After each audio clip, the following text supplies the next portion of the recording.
Yeah, we gotta either start.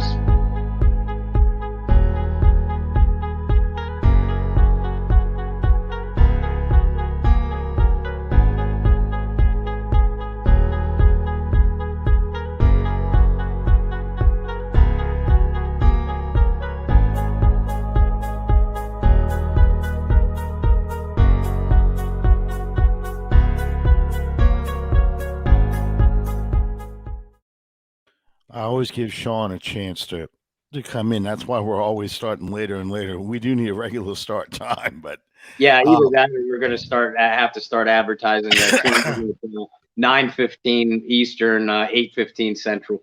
yeah. Welcome everybody to another exciting episode of Under the Dome, the COVID edition. I'm getting over it.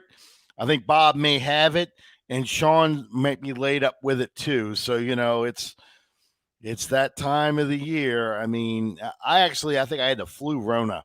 It was COVID / the flu. So I feel a lot better. My voice is still a little shaky, but I feel a lot better. And I hope everybody else is doing all right. Well, for the first time since 2016, our season is officially over. I thought I thought the Rams would pull this out, and they're up 17-0.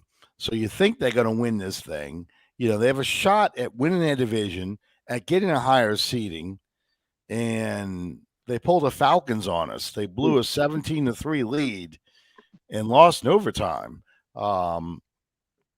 So the hard part about this was, I don't know about you, but for me, I know the game's over that I'm watching.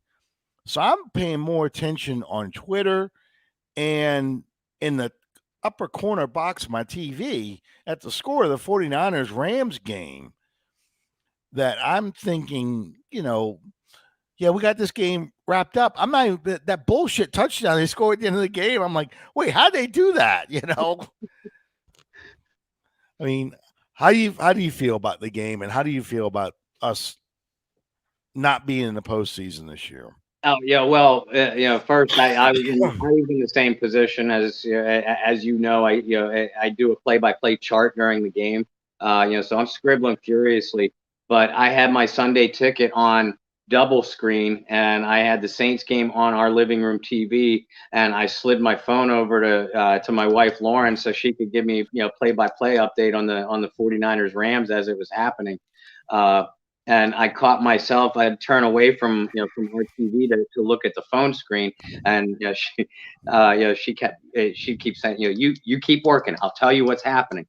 But I'll tell you, any older Saints fan like us, as if we needed one more reason to hate the 49ers or the Rams, we certainly have them now.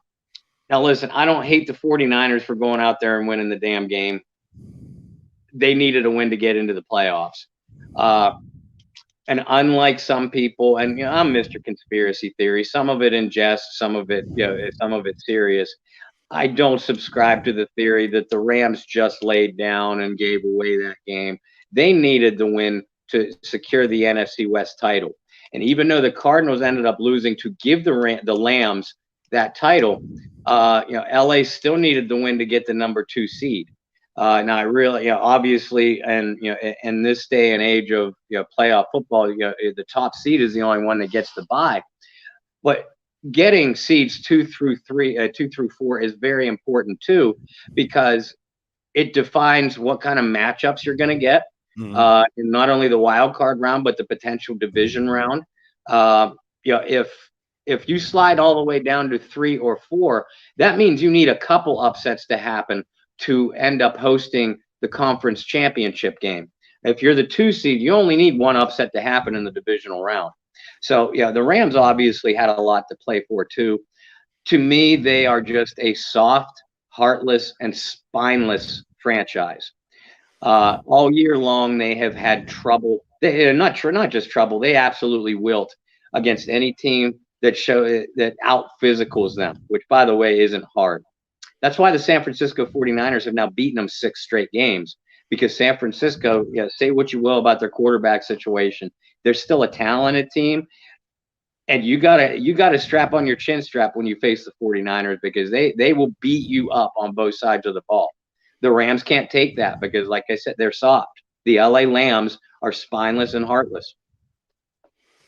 Well, the Saints game, after it was over, they flipped over for us. They flipped over to the 49ers Rams game. And I'm sure you were like most people. You thought for a while there that was a 49ers home game. There Yeah, was so much scarlet in the stands, and the crowd was so loud. Even Matthew Stafford pointed out, he said, we couldn't hear. That's a hell of a thing to say. Your team has a chance to win the division. And yeah, they needed that win to get to the playoffs. But you couldn't even fill up that stadium with enough of your fans to watch your team win the division. And that's been the story of LA forever. LA is not a football town, it's a basketball town, it's a baseball town. They like the Lakers and the Dodgers. The only professional football team they really like was the Raiders when the Raiders were there. yeah, and even at that, USC always filled the Coliseum better than the Raiders or the Rams did. Yeah, yeah. But if they took a poll and said which team would you want there, Raiders, Rams, Chargers, the Raiders would be number one there. Mm-hmm. That's why the Rams moved out of the Coliseum in 1980 and went over to Anaheim because it was a smaller stadium, smaller venue. And the league is so hell bent on keeping that second largest market that they are going to do anything they can to prop up that franchise.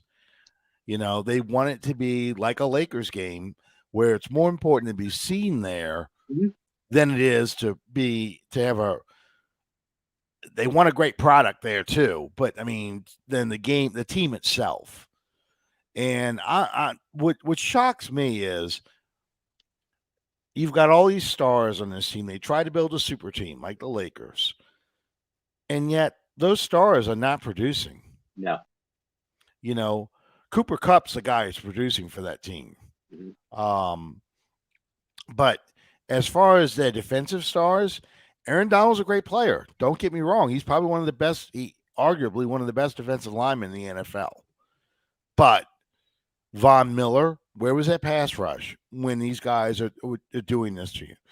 The secondary, Jalen Ramsey, where he made one interception? Why didn't he shut down Kupp? Yep. You're supposed to be a shutdown corner, shutdown Kupp. Donald and Miller, you need to rush the pass. In fact, there was a funny story. I don't know if you saw this on Fox pregame. I just forgot his name now. The insider they have, Jay Glazer. Yeah. Jay Glazer's talking about a phone call. Sean Payton calls Sean McVay and said, you need to do a Roosevelt from Fast Times at Ridgemont High to Aaron Donald. You need to get him mad. So he goes out there and dominates the game. And, McVay's going, yeah. So, and then it dawns on Sean, and I've been there. I have made references like this to coworkers, only to have coworkers look at me like, what the hell are you talking about? He says, hey, Sean, have you ever seen Fast Times at Ridgemont High? Were you alive when Fast Times at Ridgemont High came out? And McVay basically made a comment that they couldn't re-air on the show, but no, he was not alive to see Fast Times at Ridgemont High. And I was like, yeah, I've been there. I've been there. I've made comments about Seinfeld Yeah. to to fellow employees, and look at me like I've never watched Seinfeld. Seinfeld was off the air before I was born, and I'm like, oh my god. Mhm. So yeah, yeah, yeah. They know The Office. They know Parks and Rec. They know Yeah. a lot of those shows. I'm like, but Seinfeld is on syndication. You had to have seen it, you know, because you know if you make the comment, not that there's anything wrong with that. Right. You know what you're talking. You know what you're talking about. But whatever. So anyway, so for those of y'all who weren't alive to see Fast on Ridgemont High, you know the scene I'm talking about. Roosevelt is played by Forrest Whitaker as a young man. This is one of his first movie roles, and Spicoli, the one of the main characters in the show, um, played by oh, what the hell is his name now? He is Martin Sheen's other kid, and I can't think. Emilio Not, Estevez. not Emilio Estevez. I'm sorry. No. Sean Penn. He's Sean Penn. Sean Penn. Oh, okay. Okay. Yeah, Yeah. Sean Penn. Not Emilio Estevez. Sorry, Sean Penn. Um. So anyway, Sean Penn plays a stoner, and he he takes Roosevelt's pride and joy. He's a senior in high school. Roosevelt has a 1979, 1980 Camaro Z28, and he drives it, and of course he wrecks it. And the brother's freaking out. The little brother of Roosevelt's freaking out, and he's like, the famous line is, "Don't worry, my dad has tools. He's a TV repairman." So the way they fix this car is he spray paints all over the car the rival high school like they did it. You know, Ridgemont sucks. Go whatever the school is, and and all and he parked the car right in front of school, so everybody has to see it when they walk by. And Forrest Whitaker comes out in that jogging suit, red jogging suit, pissed.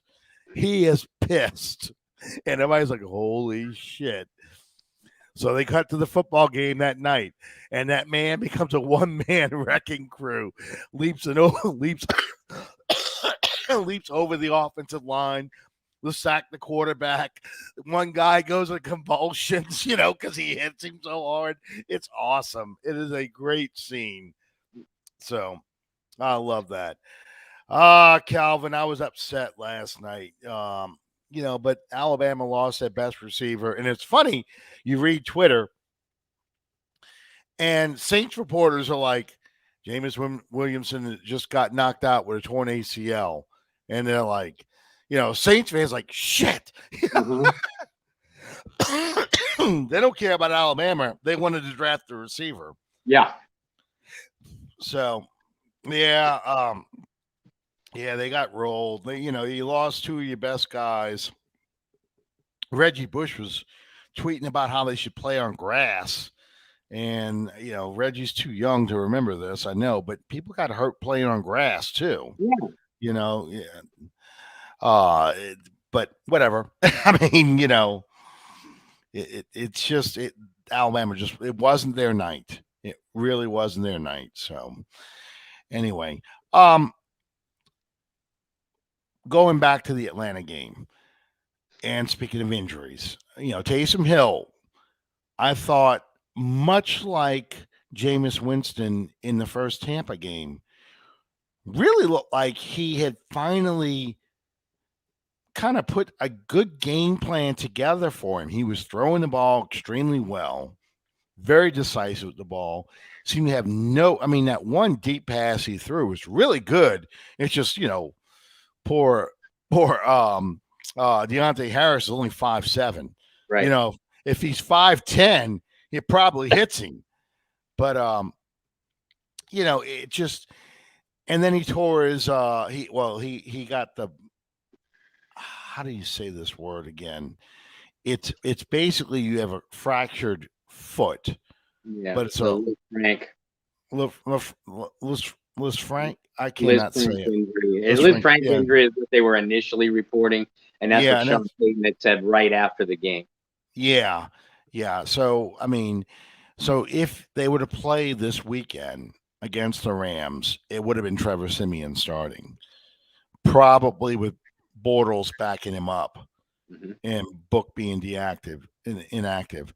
And we already know what how that probably pans out, because Simeon, he's kind of a Dave Wilson. And I say this because he's both games, this game and the Tampa game, he looked a hell of a lot better coming off the bench Yeah.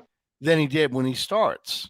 And that's how Dave Wilson was. I mean, in 87, he comes in to replace Bobby Abraham, probably plays his best game of his entire Saints career. So, I mean, at any point, were you worried that the Saints were going to lose this game? No, not after the. I mean, you're always worried if you're a Saints fan, but after the second New Orleans drive of the game, even though they missed the field goal, Mm-hmm. once Atlanta got the ball back, and you just realized that the Saints defense is going to control this game, and you didn't have any faith in the Atlanta defense being able to do the same. So really midway through the first quarter, I sat back and I was like, okay, I feel this feels like just a matter of the final score, not who's Yeah. going to win or lose. Yeah. I've when Taysom initially got hurt, I was a little concerned. And then Trevor comes out, and I think that was the same drive. He threw a touchdown pass like 2 or 3 plays later, Yep. and it was a helmet catch, but it was a good catch. It was a good catch, and then from that point on, I'm like, yeah, unless the defense really craps the bed, they're not going to do anything. This team, the only way I felt Atlanta stood a shot is if the Saints let them hang around Mm-hmm. and didn't put them away early. And I thought the 24-3 score at halftime, pretty much, or 24-6, sorry, pretty much put them out of the game. They were ready to go home. They had nothing to play for. They were done. Yeah, and And that's kind of what we alluded to on our pregame and our halftime shows through the Saints News Network too. We said coming out, beating a rival even when you're out of it, out of the postseason race, it does legitimately mean something to these players. But at the same time, if you start to get beat and you're down by 2, 3 scores, human nature can't help but take over at that point in time, and you're ready to go home. You're unlikely to put much of a fight to get back into the game. So like you said, once we got into the second quarter and you realized that Simeon was going to play okay, and the defense, Saints defense, it just dominated the game. You just figured, if they could get one last score before halftime, which they did, coming out of the locker room, you had to feel very confident. I actually missed on the initial play,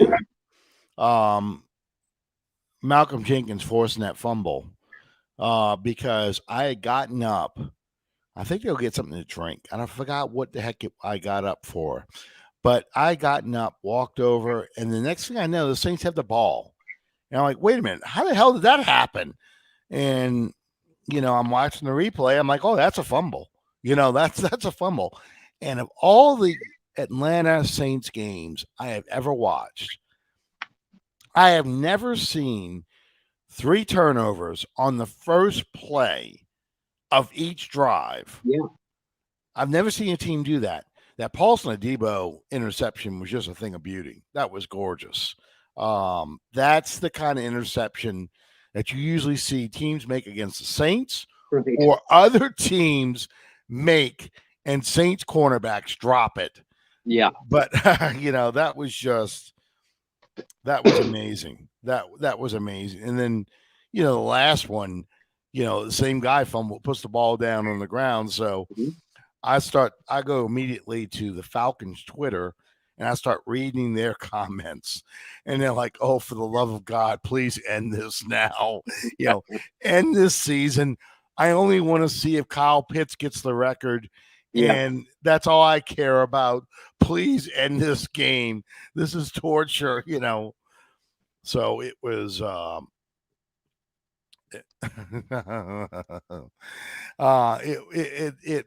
it was fun. It was fun to read that stuff. That's why I think I was kind of really more into my phone than watching the game, because I'm reading Falcons Twitter and I'm following up the Rams or doing anything else. So, I watched the game, but I don't really remember much about the game after halftime. I was more interested in seeing how many sacks Cam Jordan was going to get. Yeah. He only got one. He only got one, but they still. I tell you, Cam finished the year on a tear. That whole defense did. But Cam really finished the year on a tear. I like seeing it because there were a lot of social media circles that were just crucifying him to no end. Mm-hmm. The reality is Cam still led led the team in pressures all year long. They just weren't translating into sacks. And once Davenport came back, who also had a terrific season, by the way, once Davenport and Onyemata came back, opposing lines had to kind of spread out their blocking schemes. So Cam was getting some more of that one-on-one blocking. And I think 94 showed the world that he can still play at a high level. He just needs a little bit of a supporting cast around him. Yeah, absolutely. I mean, Davenport would probably be my MVP of the defense. And that's not to knock Quan Alexander, who I think also played tremendous football. For somebody who came off an Achilles tear, too, he looked better this year than he did last year for me. I agree. And, of course, Demario Davis, who always played well. But, I mean, Davenport really showed it was like a light switch between when he wasn't on the field and when he was on the field playing, because he played both the run and the pass. Yeah. And you saw a lot of that when he was healthy. You saw a lot of that freakish ability that he has. The long torso and the big arms and just the sheer strength that he has to really wreak havoc on the league. It's just his weakness is he cannot stay healthy. Yeah. And it's never just little nicks and injuries. It's always something that's going to cost him a game or two. Yeah, or more. He's the Teron Armstead of the defensive line. Absolutely. And ironically, both of them came from small schools. Right. So, but yeah, he just, you looked at a guy like Davenport and you realize this is why the Saints traded 2 number ones to get this guy. This is why this guy was rated so highly. And why they're probably going to end up paying him. They can't afford to let him go because he's that much of a difference maker. And of course, CJ Gardner-Johnson, my God, this guy every week, he's got something that Saints fans love him all the more for. If there's a market on Petty, he knows how to do it. I mean, between the staring Brady down with his arms folded, or the picture I used on the show tonight, going Cobra Kai, kicking the Falcons logo in the end zone. I mean, that's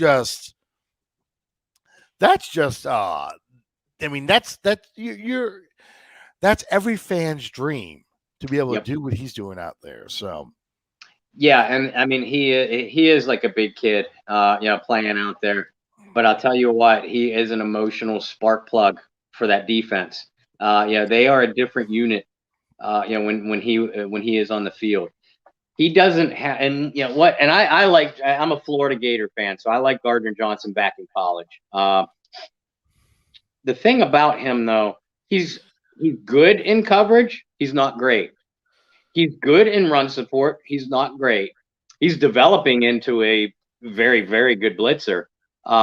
He's not the biggest guy in the world. He is not going to be, I mentioned among your top cover guys, among your top coverage guys, among your top safeties, none of that. But he checks off every single one of those boxes.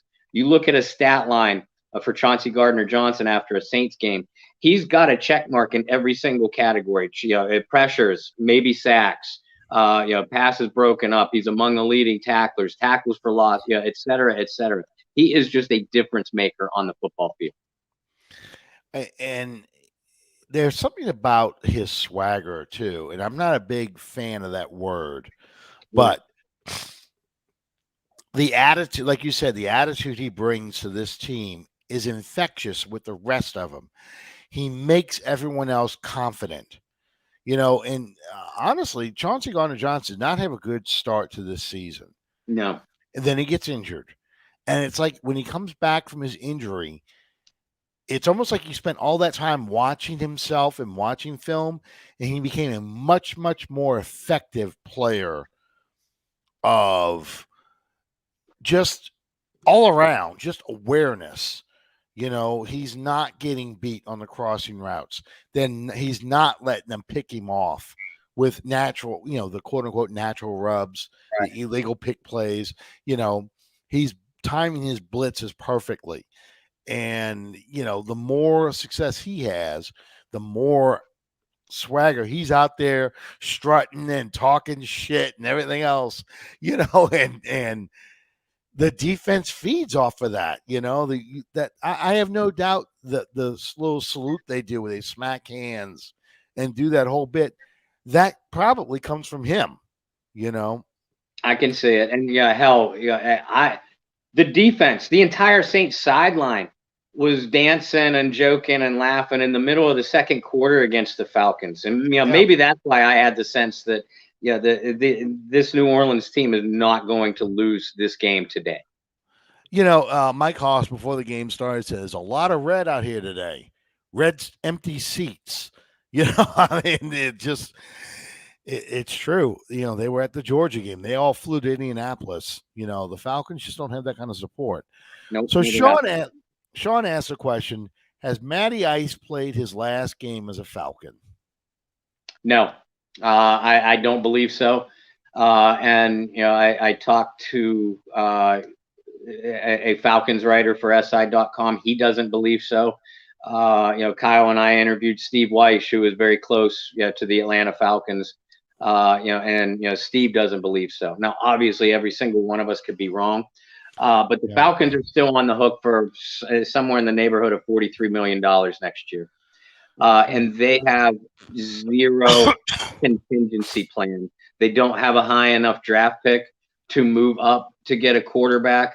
And what I feel is a very mediocre rookie quarterback class in the first place. So they have no answers.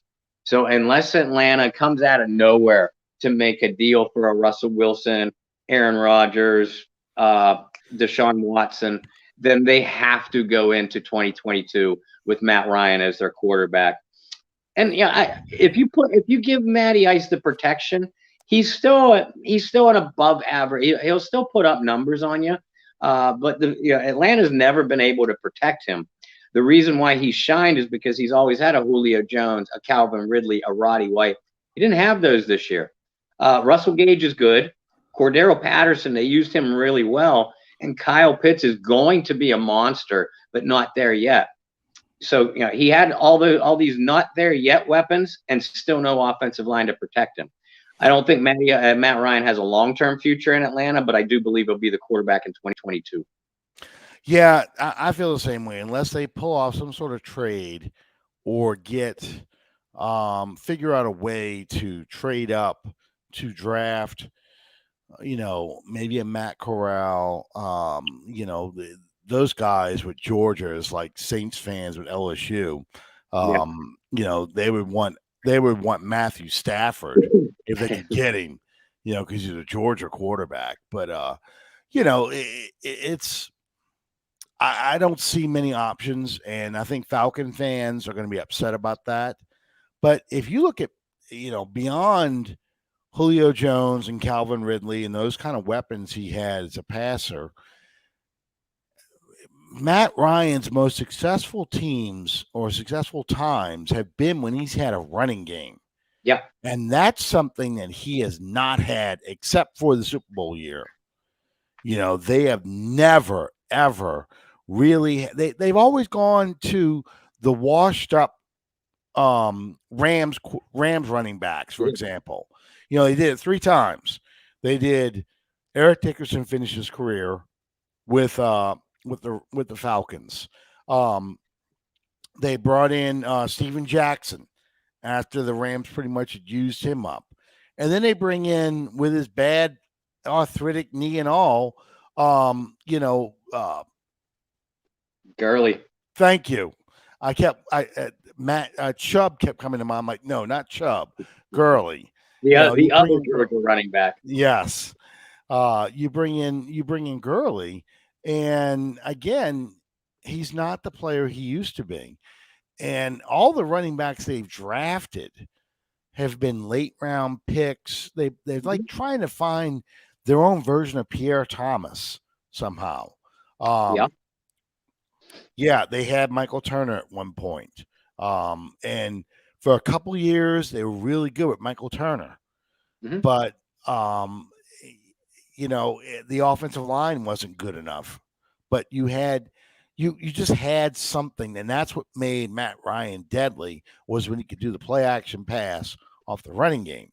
So yeah, it's one of those things where you look at a team like the Falcons, they have a lot of holes, and most of their hardcore fans want to blow up the whole roster, and you really can't do it.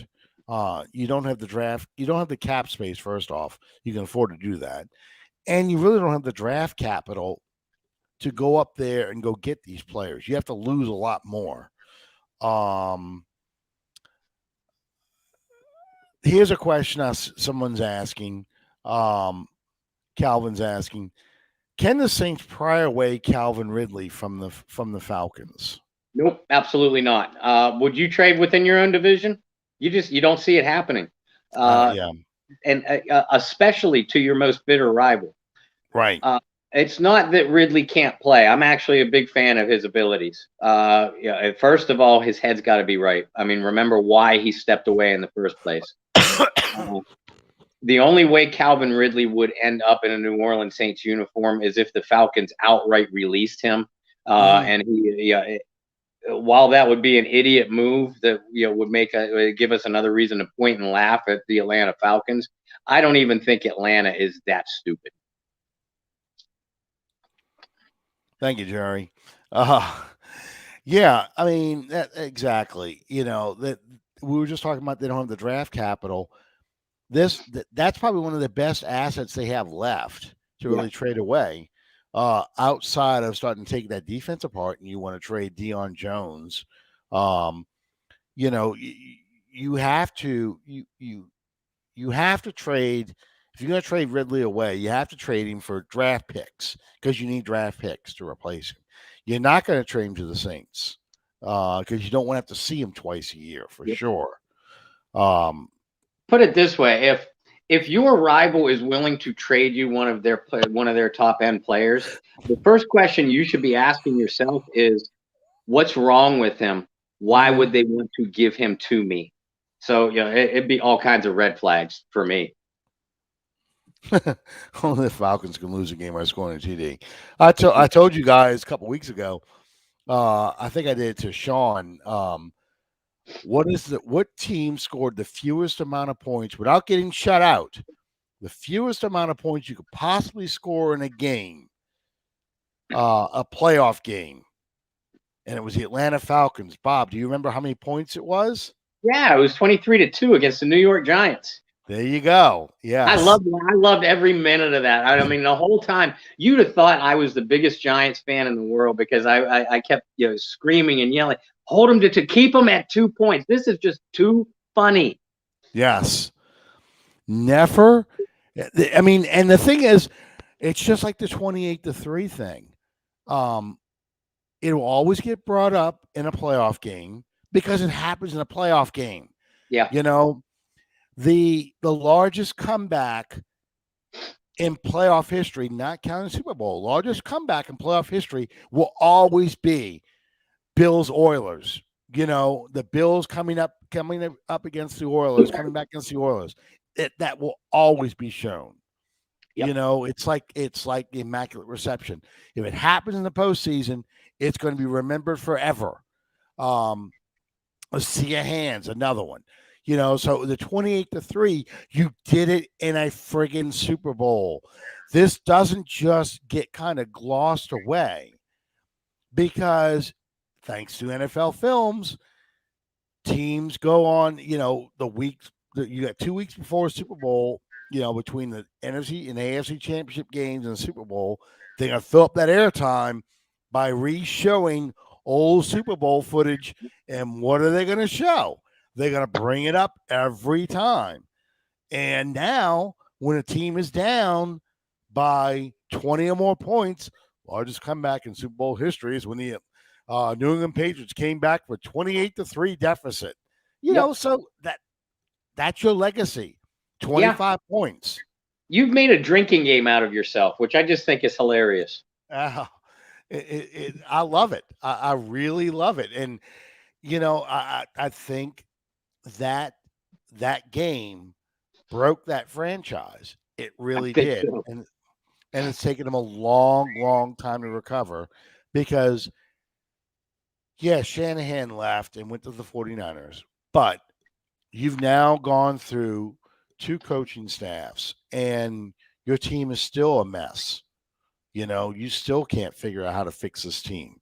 Yep. Matt Ryan is actually the most productive quarterback in Falcons history. You know, the only person comes close to him is Steve Bartkowski. Yeah, you could talk about Michael Vick pre getting arrested and going to prison, but and Chris Miller had a couple nice years. Chris Chandler had that run to the Super Bowl against the Broncos, so they've had some decent ones. You know, but you're right. I mean, Matt Ryan, and I was asked this a couple of times earlier or leading up to the Falcons game. So I'll ask you because I have my opinion on it. Is Matt Ryan a Hall of Famer? No, and I'll tell you why he's not. Losing 20, blowing a 25-point lead in the Super Bowl, losing 28-3, that is going to hurt you. It's why so few Vikings are in the Hall of Fame. It's why Buffalo has a problem getting guys in the Hall of Fame. Guys I thought should have been there a lot earlier, you know, have not gone into it. Is Thurman Thomas in there? I think Thurman Thomas is in there now. He is, yes. The Bills that are in are Thomas, Kelly, Jim Kelly, Andre Reed. I think they have an offensive lineman in there, and Bruce Smith, and of course Marv Levy. Okay, so like Darryl Talley. No, he's not in there. So, you know, I think it hurts some of these guys to because they lost those games. You know, Jim Marshall, I point to all the time. You lost 4 Super Bowls and you got your ass kicked in 4 of them.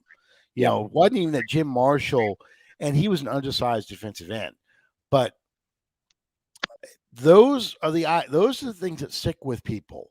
You know, watching Arch, I just rewatched this game the other day because when John Madden passed away, for whatever reason, I got in that nostalgic mood and I started rewatching a lot of games.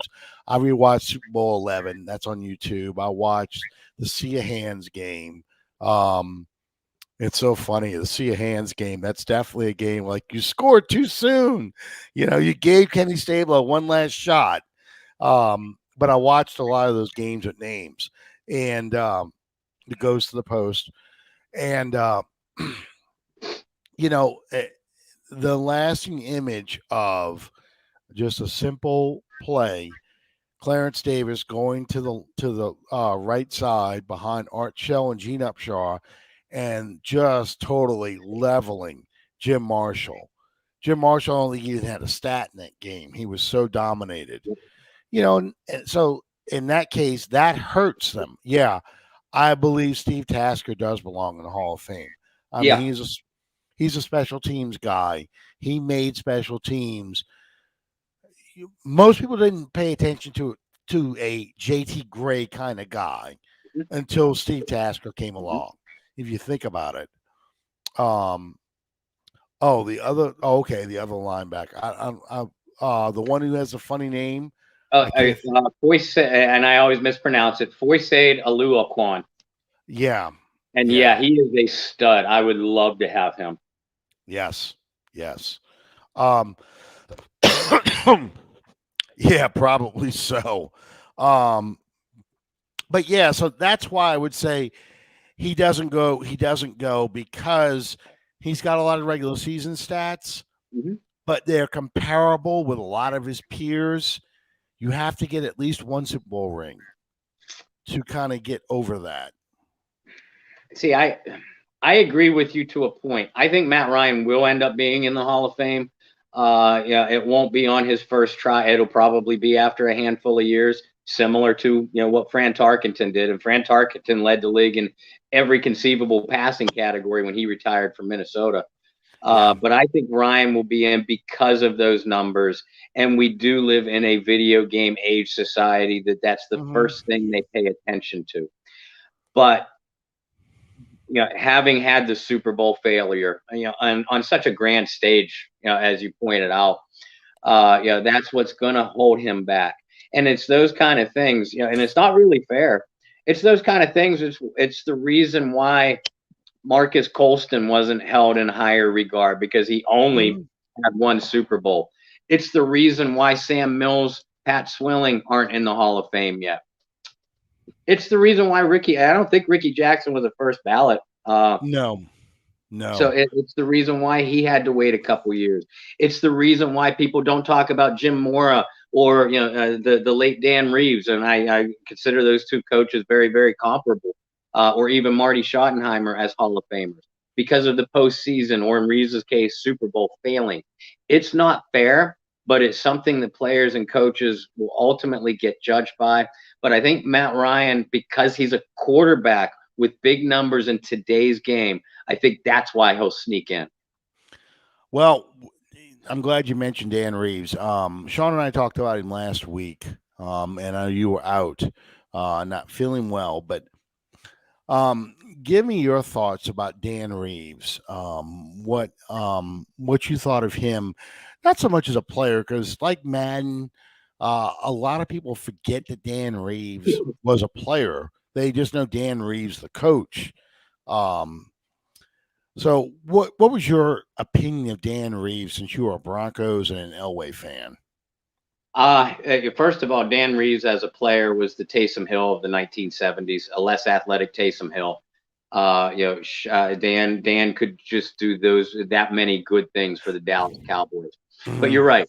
I remember him most as a coach, and especially with the Broncos. Uh, I think Dan Reeves and John Elway said it himself, and those two had a very infamous feud, through the late '80s and into the mid '90s. But even Elway now says that Reeves belongs in the Hall of Fame, and I agree with him. I think Reeves was one of those coaches. He could beat you with just about any crew of football players you gave him because he was just that good at the fundamentals.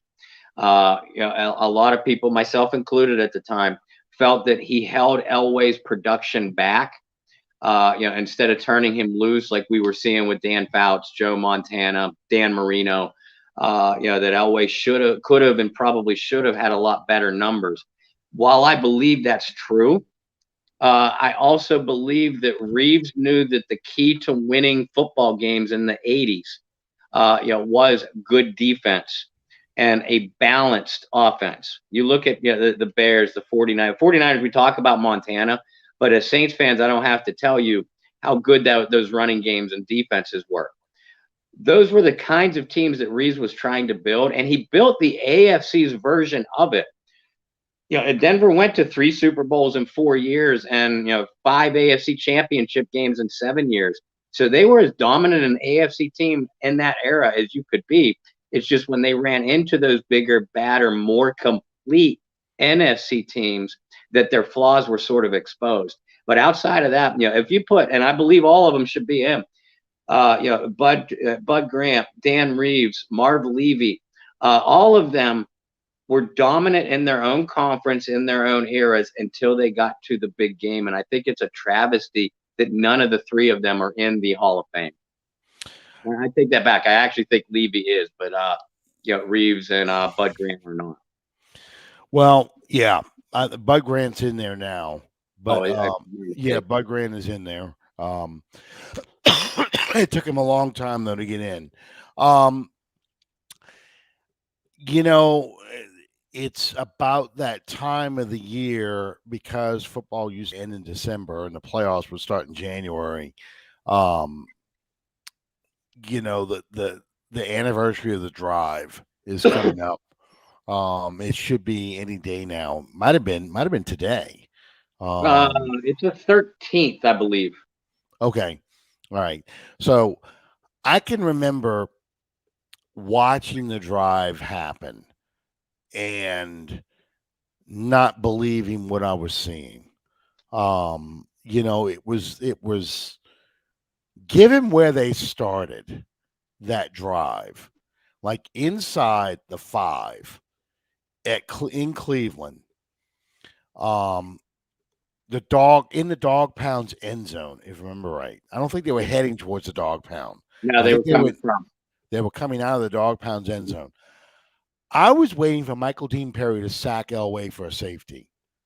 I thought that's what was going to happen at some point in this game. And as they were getting out of that hole and driving that ball down the field, I was like, this is amazing. I stopped what I was doing because it's all right. I'm taking the Christmas tree down that weekend. I know you're supposed to take it down on the 6th. I take it down while the game's on. So I'm taking the tree down. And this game is taking place. And I'm just sitting there watching this and just in amazement that he is able to come down the field. And when he threw the touchdown pass to Vance Johnson in the end zone, it was Van Johnson, right? It was Vance Johnson. It was Mark Jackson? Okay. Yeah. I knew it was one of the three amigos. Yeah, right. But when he threw that touchdown pass, I'm like, this game's over. Even though it only tied it. Mm-hmm. It didn't, that wasn't the game winner. People think it was the game winner. It is today. My brother says today. Today is the drive anniversary. I should have wore one of my Broncos shirts. I'll have to wear it post-mortem next week. Well, because I follow Davenport something news video clips on Facebook, and I thought I saw the drive today pop up. But anyway, at that point, I'm like, the Browns aren't coming back from this. You can't give up a tying touchdown with such few. I don't remember how much time was left, but you got them on the ropes. This is when you put the kill shot in and you let them back in the game. They're going to win this game. They're going to win this game. And I don't know if they're going to win the Super Bowl or not, but they're going to win this game. And I was really looking forward to a Browns-Giants Super Bowl. I thought that's what we were going to see, a Browns-Giants Super Bowl. Then, of course, drive 2, I just felt sick to my stomach because, poor Ernest Biner. Yeah. And I was screaming touchdown when he fumbled. I really did, because that was a touchdown. I was screaming, but I was screaming. Yeah, thank you for reminding me 35 years ago. So 35 years ago, I was taking a Christmas tree down. I was in college taking a Christmas tree down. I hadn't left yet. School didn't start back up yet. So I think it was my last weekend. I was home. So I told my parents to take the tree down because everybody hated it. They hated taking that thing down. That was the monster tree. That was the Clark Griswold tree, too. That was 87. Yeah, you've posted the pictures. I love it. Yeah, it's huge. It was a huge tree. I am not kidding you. So, But, I agree. Bernie Kosar would tell you Reeves a Hall of Famer. it just that made Elway's Hall of Fame ticket that much Yeah. easier. Winning the Super Bowl, of course, that put him over the top. But I thought the drive and the drive two, those two games really elevated Elway's game beyond what you saw in the Super Bowls. Yeah, and then the 91 drive that he had in the divisional playoffs against Houston, very similar circumstances. Uh, it was those kind of things, and those kind of fourth quarter heroics. That Elway and Reeves together. And you're right. I think Elway was going to be a first ballot Hall of Famer even without those two Super Bowl victories at the end of his career. I think that kind of thing. That's what elevated Elway into the conversation of one of the greatest quarterbacks to ever play. And I know you don't put him up there. I certainly do. But I don't think he would be in any conversation of the such had he not won those two Super Bowls at the end, which again isn't fair to him. It isn't fair to Marino, or Kelly, some of the other greats. And I feel the same way about coaches. I mean, Jim Mora and Dan Reeves, Bud Grant, who we mentioned, Marv Levy. They're among the greatest coaches of all time. They just didn't get it quite done on the grandest stage. Marty Schottenheimer. Yes. I've said this for years. If I am the owner of the Jets, or I am the owner of the Jacksonville Jaguars, or the Detroit Lions, and I want my team to have instant credibility, I find a Marty Schottenheimer type of coach to coach my team, because his postseason record aside, the man knew how to get the best out of his players. Yes. And there are coaches like that who they don't win it all, and this is why the Super Bowl standard is really unfair. But there are coaches and players who don't win it all, who don't win champions, but they are still some of the best players to ever play the game. Mm-hmm. Dick Butkus never played on a winning team. Never.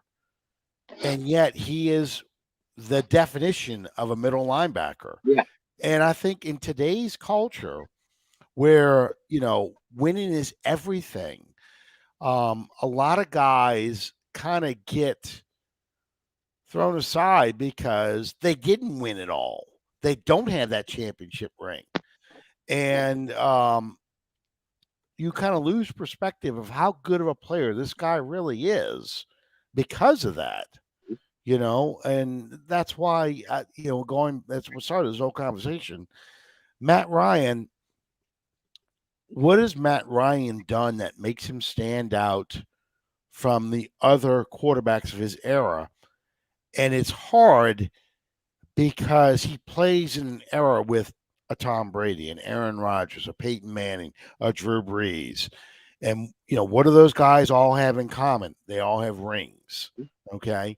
And then, even if you want to throw in Eli Manning, Ben Roethlisberger, who is going to retire as well, so that's what makes it hard. It makes a guy like Phillip Rivers have a hard time getting that same kind of recognition because his stats are comparable to those other guys, and yet they'll go, but he didn't win it all. So that's what makes it really, really tough. And again, I agree with you, but by that same token, I haven't heard many analysts say that Phillip Rivers will not be in the Hall of Fame. No. And, which I think is ridiculous. I don't think Phillip Rivers is a Hall of Famer. If he is, Matt Ryan certainly is. Sure. I think the two of them are very, very similar players. Like you pointed out, comparable statistics. It's similar. See, Matt Ryan, in my opinion, has played better in playoff games than Phillip Rivers ever did. And that's what the big deal. We're both talking about how unfair it is to judge somebody just because they didn't win a championship or multiple championships.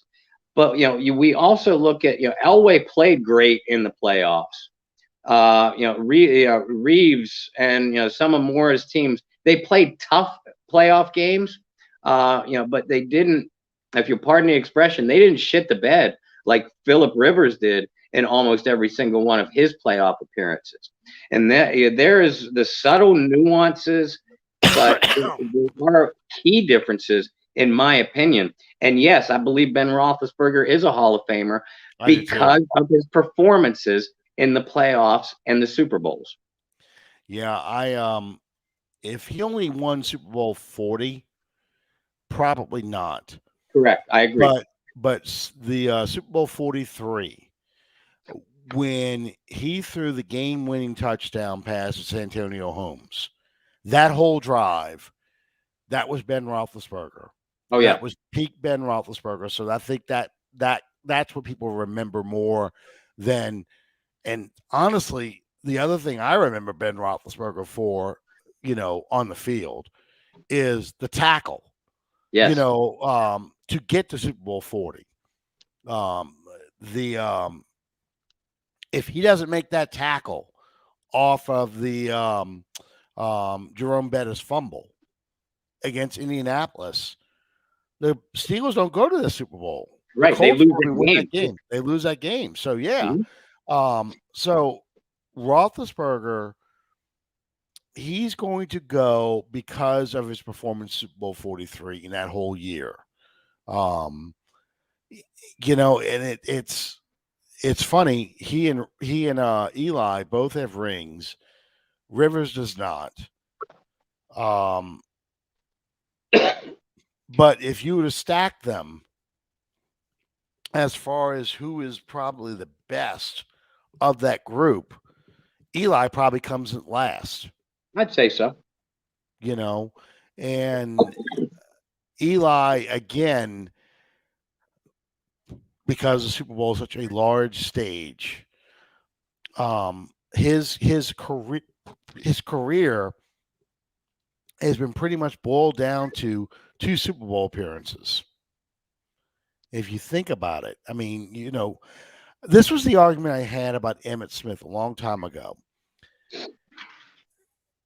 When Barry Sanders and Walter Payton were playing, and those guys had runs, you can point to, which run I think of when I think of Barry Sanders. I think of the play where the safety for the New England Patriots is spun completely around in slow motion because Barry Sanders is bouncing all over the place, and he scores.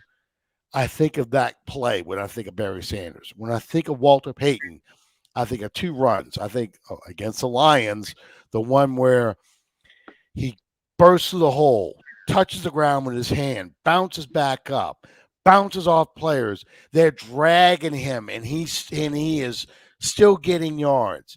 Or against the Kansas City Chiefs, where it looks like every team in that defensive field, side of the field, gets a piece of him, and they still can't tackle him. Yep.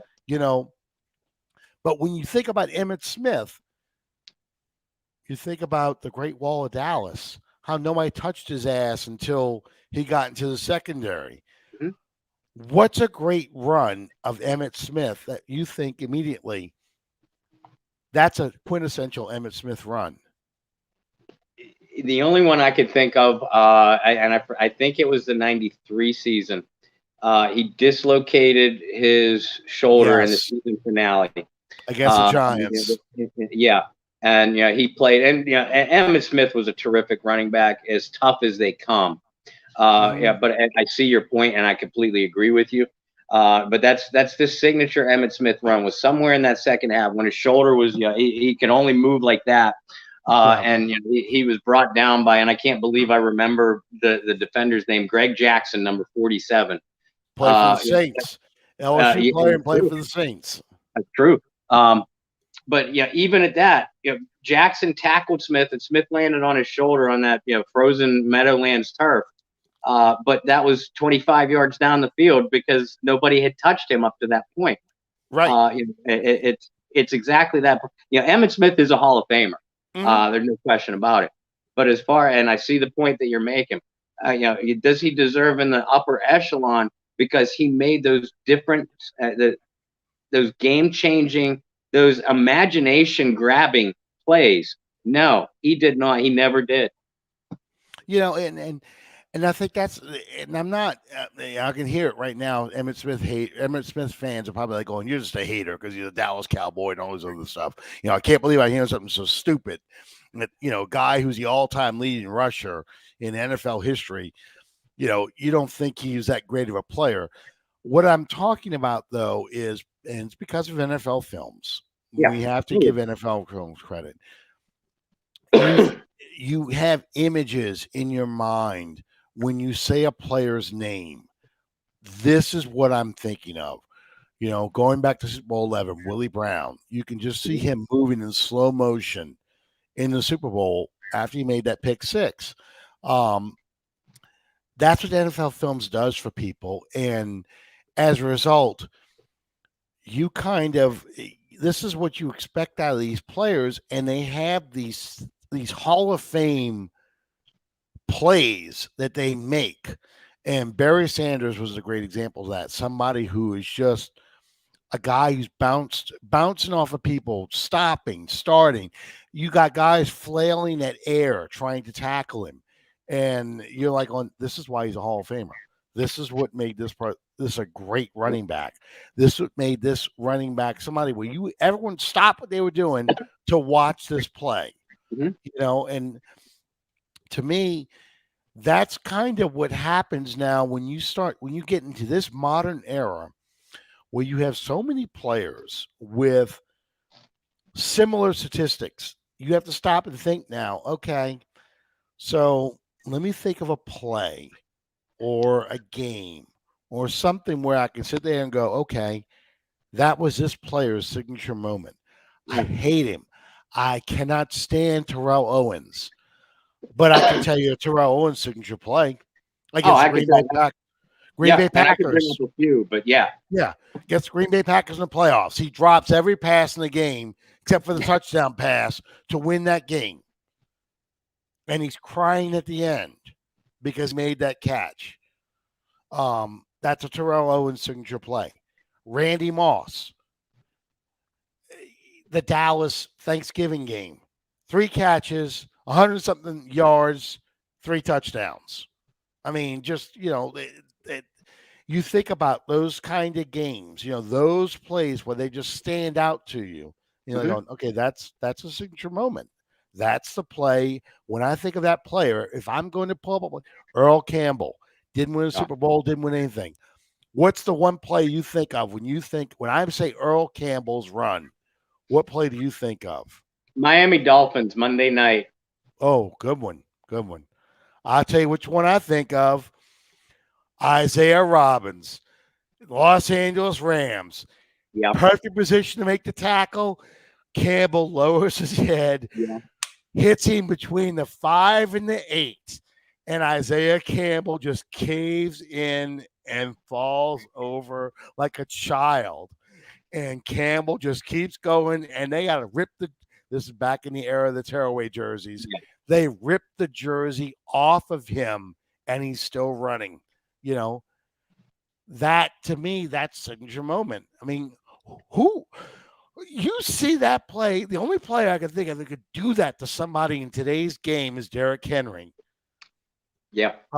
You don't see a play like that anymore. You don't see somebody just completely run over a guy. Your Broncos, though, we'll talk about Steve Atwater ending Christian Okoye's run as a Nigerian nightmare. Yeah. He comes in that safety blitz and hits him right in the hole. And Okoye's going straight, and then he's turned and dropped. And Atwater pops up. Woo! Like Ric Flair, that's what you think of. So that's we kind of really went off on a tangent on this, but when you start talking about Hall of Fame guys, I think about players, because of NFL films. I watch so much NFL films. I think about players' signature moment. What defines that player? What makes that player who he is? And when you think of that player's, you hear that player's name. That you're probably thinking of those plays, and that's one of them. You know, Derrick Henry was never born. He was manufactured Chinese sweatshop. I tell you what, that's a good. Oh yeah, Atwater was a beast. Yeah. Um, the yeah, the Bears. Talking about Reggie Bush. Yeah, I think about that play too because that was such a defining moment for Reggie Bush. Just breaking that open field. Um, but yeah, we'll have to talk about all Madden in the off season. But the transition I want to get into is the playoffs now. Playoffs. But so this weekend we have the wild card round, and because there's only one team in each conference that has a bye, Tennessee now which is unbelievable. I know. But Tennessee has the bye in the AFC, and Green Bay has the bye in the NFC. You're looking at Chiefs Steelers. The Steelers got in because the Chargers and Raiders played a game which, honestly, I can't believe that game played out the way it did. I really thought it was going to end in a tie. It should have ended in a tie. So those two teams could have been in there. Who do you think is going to be the surprise team in the AFC to make it maybe all the way to the conference championship? You've got the Steelers, Chiefs, Patriots, Bills, Raiders, Bengals. I'm looking at the winner of the Raiders Bengals game, and I think the Bengals will win that. But if they wilt just a little bit, because remember that this is a lot of those players and coaches' first playoff game. Yep. And that makes a big difference. You talk to you and I know a lot of former NFL players that will tell us this. As long as the Bengals don't wilt in the spotlight of the playoffs, I think Cincinnati will win this game. But I believe that the winner of the Raiders-Bengals game could be the AFC team to make some noise and pull off an upset or two, maybe even sneak into the Super Bowl. I saw this stat, and it's true, but it's unbelievable to think about. The phrase, the Bengals have just won a playoff game, has never been texted because the last playoff game the Bengals won was in 1991. Yeah. The first text ever sent was in 1992. I had no idea of that. NFL memes posted that, and that is an amazing thought. The internet did not exist yet, or as a World Wide Web didn't exist yet. They had forms of the internet. You had bulletin boards and things like that, but we're still 2 years away from CompuServe in 1993. So yeah, it's John Butler just texted me. The Bengals have won a playoff game, bastard. But yeah, the Bengals have the longest streak of not winning a playoff game, and I'm curious to see if they break the curse. Yeah, because if they don't win this game, then the curse is real. Because they should beat the Raiders pretty easily. They should, but yeah, Vegas is one of those teams that they will sneakily stay with anybody. And as a team from top to bottom, I don't think they're anywhere near as talented as Cincinnati. But the Raiders have knocked off a lot of teams this year that they shouldn't have, and lost to quite a few teams that they should have rolled the turf with. So that's why with Cincinnati, what I said before is based off talent. With the Raiders, it's just based off of one of those weird gut hunches that if they win this one game, that they could go on one of these crazy rolls like we saw a couple times with the Giants and Eli, or the Arizona Cardinals a few years ago. If there's one team in that playoff, in this playoff bunch that could do that, it could be the Raiders. Well, I think the Chiefs beat the Steelers, honestly, because I think the Steelers. I think the Chiefs, they need to stay away from Tennessee as long as they can to get back to the Super Bowl, because I think that defense is just not very good. Yep. They need the Bengals to win, so the Bengals have to deal with the Titans, because the Titans should get Derrick Henry back, and of all the teams that are in the playoffs, they could probably handle Derrick Henry. The Bills and the Patriots probably are best equipped to deal with him. I agree, but I don't think they have the offense to eliminate him. So this is going to be an interesting matchup to see how things play out. Of course, the Bills and the Patriots play first. Yeah. So one of those two teams, and I'm going to say it's going to be the Bills, are going to advance. So I think it's going to be. I get it. The Raiders are a surprise team, but I think the Bengals do break the curse. I think the Bills go, and I think the Chiefs go. So it'll be interesting to see Chiefs, Bills, Bengals. If I think this is right, I don't remember the seeding exactly, but Chiefs, Bills, and Bengals, Titans would be an interesting divisional round of the playoffs. If I have my seeding right. I'm almost, you do, because the Bengals, because they lost this past weekend, the Bengals slipped to the 4th seed. So your seeding is correct. Okay. All right. So in the NFC now, we all agree the Rams need to get their ass kicked, and they don't deserve to be in there. Plus, I love the idea of a dream team getting crushed. Yeah. You got the Rams, Cardinals, Cowboys, 49ers. Oh my God. If there's a meteor heading to this earth, I wanted to hit Dallas this weekend. Yeah. Two franchises I despise. And Eagles, Bucks. Do you see a surprise team coming out of this group? And we mentioned it at the top of the show.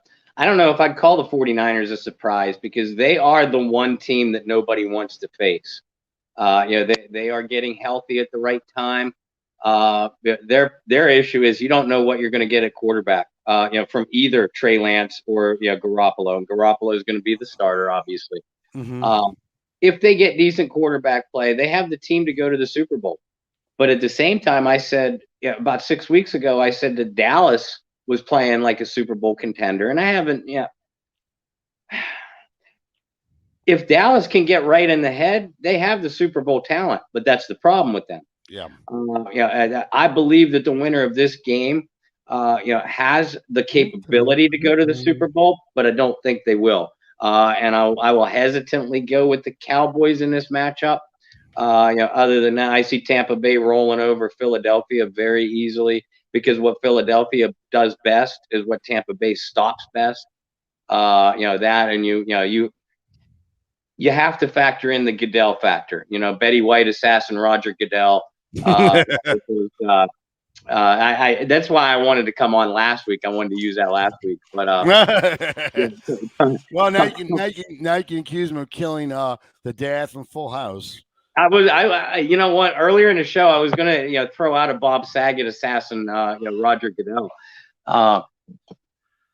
But obviously Brady is going to be protected. Mahomes is going to be protected. Rodgers, who isn't playing until has a bye this week, he's going to be protected. So you have to factor all that in.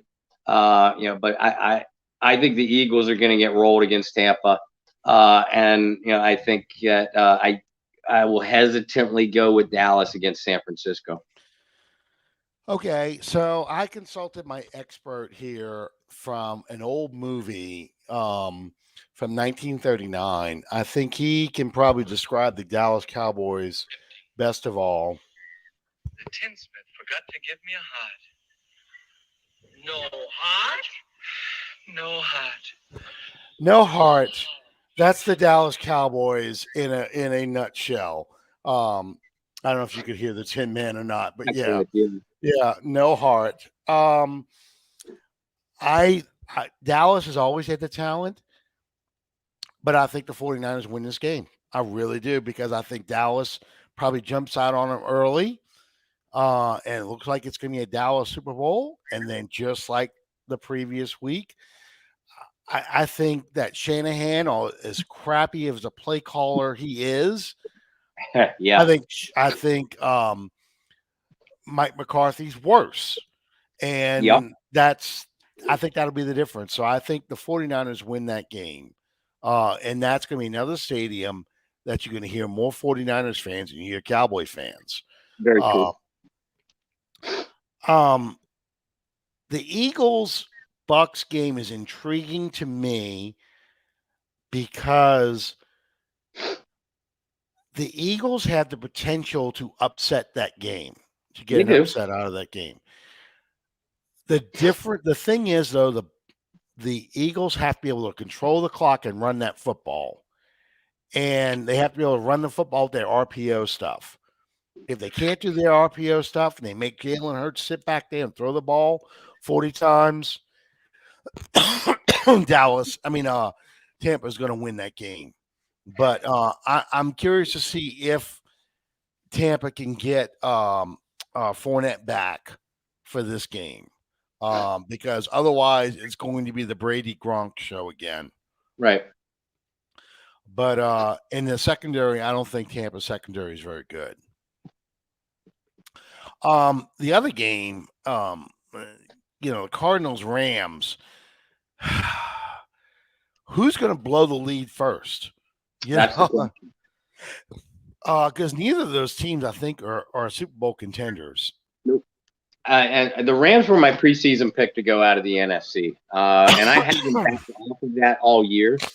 I meant, part of this is bitterness talking, but I truly believe that the Lambs are a soft and heartless bunch, and the Cardinals are just the not quite ready for primetime players. Terminology comes to mind when I think of the Cardinals. They cannot run the ball. So therefore that, you question their physicality on offense. One of the biggest weaknesses that the Rams have is our physical teams. Yeah. Arizona can rush the passer, but if they can't get to Stafford and Stafford gets into a rhythm, they don't have as talented a secondary as what people think. So Cooper Kupp could have a huge game. I'll be rooting for the Cardinals, but I think the Rams will win. Yeah, I think the Rams on paper should win this game. Because the Cardinals, they've got a defense, but it's all built on speed. They have offensive weapons, and Kyler Murray can pull plays out of his butt, but it's like they just make mistakes. They find ways to lose games, and I think in this case, the overhyped talent of the Rams will overcome, the Cardinals. The only way the Cardinals win this game is if they make Matt Stafford start throwing interceptions. Yep. And if he doesn't turn the ball over, Sony Michel is going to be able to run the ball enough to make the Rams passing game effective. And I think the Rams win that game. The question is now, what Green Bay team shows up? Do we get regular season Aaron Rodgers where he just kicks people's asses? Or do we get postseason Aaron Rodgers where he finds, again, ways to choke and lose a game? And nothing said that more than last year when he had the opportunity to beat the Bucs and he threw that inexplicable pass late in the game when he had a clear lane to run. Yep. And if if you don't get to the touchdown, if you don't get in the end zone, you at least get to the 1 yard line. Give it to AJ Dillon. That's what you got him for. It's just, yeah. So I don't know. The NFC is such a shit show. Anna, I think defensively we could have beaten the Rams. The question I have, and we talked about this at the very beginning of the show, do you win this game offensively with Trevor Siemian? And I don't see it. It's not that Hill was that much better of a passer, but Hill gave you more options. I've got 5 words for you and why the Saints probably wouldn't have won that game. Aaron Donald versus Cesar Ruiz. Yeah. You're right. I mean, yeah, Aaron Donald probably kicks Ruiz's ass because he was having a hard enough time just blocking, ordinary guys. Yeah, air. The only thing that would save Cesar Ruiz is if the Saints just ran away from Donald and were going to the left side a lot, or would roll out away from there and let Ramczyk get him. But just the passing weapons, just they weren't good enough. You were going to get in a shootout with the Rams, and you can't afford to be in a shootout. You're not going to be able to shut in the playoffs. You're not going to be able to hold the Rams to 3 points or 9 points or whatever. You're just not going to do it. As good as that defense was, I think if the offense could control the clock and we had Armstead back as well as Ramczyk, and Taysom Hill back there, you probably could do enough offensively to keep drives going and make the Rams get out of their game plan. But it would have been a tough row. It would have been a really tough row, and you wouldn't have had Taysom Hill at all. I just didn't trust Trevor Siemian. No. Last comment before we can go. Yeah, I don't. Is DeAndre Hopkins even playing this weekend? I have to check the injury report. I think he missed the last 2 games of the year. Yeah, but he was game time decisions coming into those weeks. So that tells me that he's not injured bad enough to be ruled out early in the week. So I really don't know what his status is. Yeah, I don't either. I really don't. And we talked about this before the show on, that the injury to Taysom Hill, it really limits your rushing attack. The injuries to Mark Ingram really made it hard. It was going to put a lot of stress on Kamara to try and carry that offense. So it probably is a good thing that we're not playing this weekend. But we talked about this before the show, and I wanted to get your thoughts on the show before we go. A lot of people are saying that had Jameis Winston not gotten hurt, this team probably is winning anywhere from 11 to 14 games and is probably competing for the number 1 seed. I think that's foolishly optimistic. Yeah. Your thoughts on this? I think foolishly optimistic is probably a good term. Jameis certainly would have improved the quarterback position, no doubt about it. But having Jameis in there didn't change the fact that they were missing Teron Armstead and Ryan Ramczyk for 7 games. Alvin Kamara still would have missed 5 games. Yeah. The receiving core, Callaway and Deontay played great, very good football at the end. But this was the worst receiving core in the National Football League. Having Jameis Winston back there didn't change all of that. I think Jameis would have made the difference in a couple of those games. And you said it before we came onto the air. I think they probably beat Atlanta in the first game. I'm positive they would have beaten Tennessee. And the Dallas game might have gone the Saints' way. So I'd agree that if Jameis Winston never would have went down, they they would have won 10 games, probably maybe 11. They would have been surefire a playoff team. But number one seed, man, I don't know. Not with all those other things that happened. Right. Exactly. You had too many other injuries happening and suspensions. I mean, you lost Deontay Harris for 3 games. We lost 2 of those. No, we lost one. The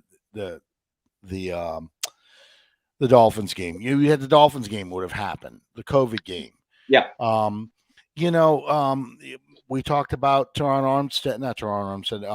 Marcus Davenport, the impact he had on that team when he came back. But you still would have had Marcus Davenport miss games. You still would have had the problems with Cesar Ruiz giving up easy sacks. There's so many other things that went on outside of Jameis Winston's injury that's hard to say, okay, we were a Jameis Winston injury away from making a run. Too many 58 different players starting for this team, offensively and defensively. That's a lot to overcome. You don't start 4 quarterbacks, so okay, now we're down to 54. That's still 54 players on a 53-man roster. It's just he actually, believe it or not, Ruiz does provide trade value because he can play center. Yep. And he's on a rookie contract. Yep. You can move Ruiz. You can. But Calvin, don't think for 1 second you're going to get anything of value for him. You'd be lucky to get a 3rd-day pick or a backup offensive or backup defensive lineman. So, just because Ruiz was a former 1st-round draft choice, this isn't Madden. You're not going to get a 1st or 2nd-round draft choice for him. But if the fact that you just want him off the team, Calvin, I'm right there with you. You and I can help Cesar Pack. Like Alan just said, because of his versatility and his rookie contract, he still has value. He has good value for other teams. Yeah. Andres Pete, they re-signed Andres Pete because, as you see with Cesar Ruiz, getting a quality guard to start for 6, it's hard. Yeah. And we may not like Pete. The problem with Pete, aside from the injuries, is series to series and sometimes play to play, depending on the play, he can look like an all-pro one play, especially a running play. And then he looks like an undrafted, uncoordinated fat guy tripping over his own feet, lunging at air on another play. So, I think the issue with Pete is you've got to find somebody better to replace him with. And here you bring in Cesar Ruiz, and Cesar Ruiz looks worse than Pete. Yeah. Because Cesar Ruiz, this past year, I can't think of too many plays where I'm like, okay, it looks like a 1st-round draft pick right there. I just didn't see it. So I think that's why they signed him. But I think after this next year, he's gone. I think they definitely try and replace one, if not both of those guards. They know the problem. We're going to be talking about the Saints drafting an interior offensive lineman with a 1st or 2nd-round pick this year. And we have plenty of time to talk about. I don't have the energy to talk about that tonight. Oh, no. I'm not going into that either because, everybody wants to get that wide receiver at that 1st overall. That 18th pick in that 1st round. And I'm telling you right now, you are not getting a receiver in the 1st round unless a major talent, and I'm talking a top 5 talent, falls to them. They're going, and we're going to have plenty of shows where we can talk about this, but there are going to be a lot of players here. Jameson Williams. Oh, yeah. He could. Depends on how he does. But, there's too many other areas the Saints are going to be interested in. And they're always going to be targeting the best possible player, Oh the yeah. highest rated player on their board, regardless of position. So the draft is never about filling needs. It's about finding great players. Unfortunately, in 2020, they didn't find a whole lot of great players. I laugh and I tell my son this all the time. Don't be surprised if they do it. Nope. I would look at that Georgia three technique defensive tackle last night. That's a guy I would look at, but we got plenty of time to talk about the draft. I wanted to talk more about the playoffs and stuff like that. Free agency is going to dictate a lot of this. They're $60 million over the cap. How they redo their books to get cap compliant, much less sign guys. That's all to be determined, and that will shape the draft as well. So, in the meantime, yeah, we call guys that big clobber ass. You're right. In the meantime, thank you guys for joining us. I know Bob is still feeling under the weather. I'm getting over it. Sean, who wasn't with us tonight, he just kind of chimed in a little bit in the chat. He's dealing with it. Everyone's going to, I think, deal with this at one time or another. Enjoy the playoff games this weekend. Rams suck. All I care is the Rams lose this weekend. I'm probably going to be more invested emotionally in the AFC than the NFC this year. But we'll talk about those playoff games next week, as well as we'll look at some of the positions over the years. We'll grade it position by position. Counting on Bob. We'll probably start with quarterbacks, of course, next week. So in the meantime, thank you guys for joining us. We'll see you next time. Good night, everybody.